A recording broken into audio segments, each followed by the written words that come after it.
اسلامی مہینے کی ابتدا محرم سے ہوتی ہے اور اس کی انتہا ذی الحجہ پہ ہوتی ہے۔ محرم کا مہینہ بھی قربانی کا مہینہ اور ذی الحجہ کا مہینہ بھی قربانی کا مہینہ، تو شروع سے لے کے آخر تک یہ مہینے ہمیں قربانی کی یاد دلاتے ہیں۔ پھر ان کی دو ششماہیاں بنتی ہیں، دو حصے بنتے ہیں۔ پہلی ششماہی کو اللہ نے ایک رحمت کے مہینے سے سجایا اور وہ ہے ربیع الاول کا مہینہ، جس میں رحمت للعالمین اس دنیا میں تشریف لائے۔ اس سے بڑھ کر کوئی اور بڑی رحمت ہو ہی نہیں سکتی۔ اور دوسری ششماہی جو تھی اس کو اللہ تعالیٰ نے رمضان مبارک کا مہینہ عطا کیا۔ یہ رمضان بھی اللہ کی رحمت اور برکت کا مہینہ ہے۔ اس کی اہمیت کا اندازہ اس سے لگائیں کہ نبی علیہ السلام اس کا انتظار کیا کرتے تھے، دعا مانگا کرتے تھے، اللہم بارک لنا فی رجب و شعبان وبلغنا رمضان۔ اے اللہ ہمیں رجب اور شعبان میں برکت عطا فرما اور بخیریت ہمیں رمضان تک پہنچا۔ آدمی وش کرے کسی مہینے تک پہنچنے کی تو اس مہینے کی کتنی اہمیت ہوگی۔ اور یہ کون دعا کر رہے ہیں؟ اللہ کے محبوب صلی اللہ علیہ وسلم دعا کر رہے ہیں۔ چنانچہ رمضان مبارک کی جو برکتیں ہیں وہ 15 شعبان کی رات سے شروع ہو جاتی ہیں۔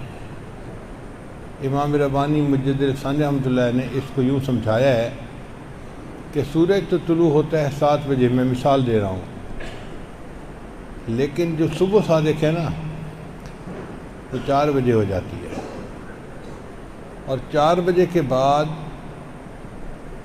پھر تاریکی آہستہ آہستہ ختم ہوتی جاتی ہے اور اجالا بڑھتا جاتا ہے حتیٰ کہ 7 بجے جا کر پھر سورج طلوع ہوتا ہے۔ اور سورج طلوع ہونے سے پہلے اسفار کا ٹائم ہوتا ہے۔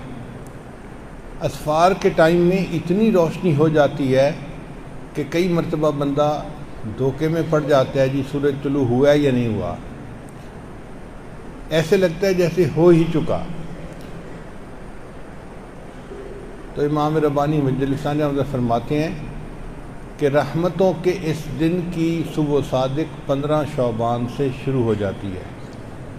پھر ہر دن یہ روشنی بڑھتی جاتی ہے، یہ نور بڑھتا جاتا ہے حتیٰ کہ رمضان سے 1-2 دن پہلے ایسے ہی رحمتیں برس رہی ہوتی ہیں جیسے کہ خود رمضان کی اپنی رحمتیں ہوتی ہیں۔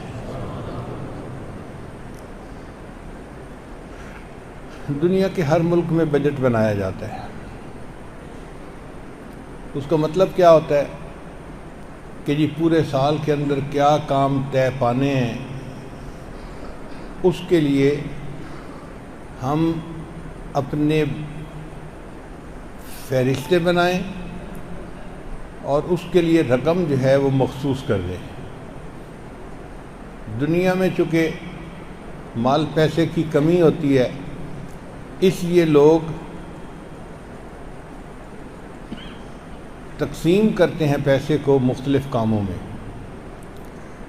اور پھر اس کی بجٹ کے اوپر پورا سال گزرتا ہے۔ اللہ تعالیٰ نے بھی انسانوں کے لیے یہ 15 شعبان کی رات بجٹ کی رات بنائی ہے۔ یہ نقطہ سمجھنے والا ہے کہ اللہ کے خزانوں میں کوئی کمی نہیں ہے۔ بجٹ بنانے کا مقصد کیا کہ ہر بندے کو اس کے حساب سے اللہ تعالیٰ رزق دیتے ہیں۔ قرآن مجید میں اللہ فرماتے ہیں وَلَوْ بَسَطَ اللَّهُ الرِّزْقَ لِعِبَادِهِ، اگر اللہ تعالیٰ اپنے بندوں کے رزق کو کھلا کر دیتے، بے تحاشا دے دیتے، لَبَغَوْا فِي الْأَرْضِ، وہ زمین کے اندر بغاوت کر جاتے۔ ہر بندے کو اگر اپنی اوقات سے بڑھ کر مل جاتا تو اس کا ایمان بھی محفوظ نہ رہتا۔ وہ پتہ نہیں دنیا میں کیا فرعون یا قارون بن کے زندگی گزارتا ہے۔ تو اللہ چونکہ بندوں کے ایمان کی حفاظت فرمانے والے ہیں، وہ بندوں کو اتنا دیتا ہے جتنا وہ برداشت کر سکتے ہیں۔ آپ بتائیے، ایک بندے کو اللہ تعالیٰ مال زیادہ دے دے، بیوی کو نافرمان بنا دیں تو کیا فائدہ؟ اولاد کو نافرمان بنا دیں تو کیا فائدہ؟